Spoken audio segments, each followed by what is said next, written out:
புதுக்கோட்டை திருச்சி நெடுஞ்சாலையில் திடீரென சிறிய ரக விமானம் ஒன்று தரையிறங்கியதால் பெரும் பரபரப்பு ஏற்பட்டது.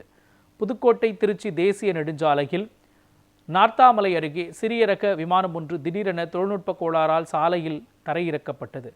தஞ்சை விமானப்படை பயிற்சி நிலையத்திலிருந்து பயிற்சிக்காக சிறிய ரக விமானத்தை விமானி ராகுல் என்பவர் எடுத்து வந்திருக்கிறார்.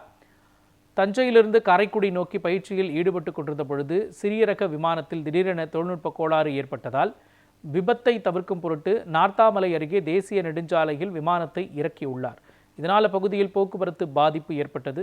தொழில்நுட்ப கோளாறால் சாலையில் இறக்கப்பட்ட விமானத்தை அப்பகுதி மக்களும் போக்குவரத்து பயணிகளும் ஆச்சரியத்துடனும் அச்சத்துடனும் பார்வையிட்டனர்.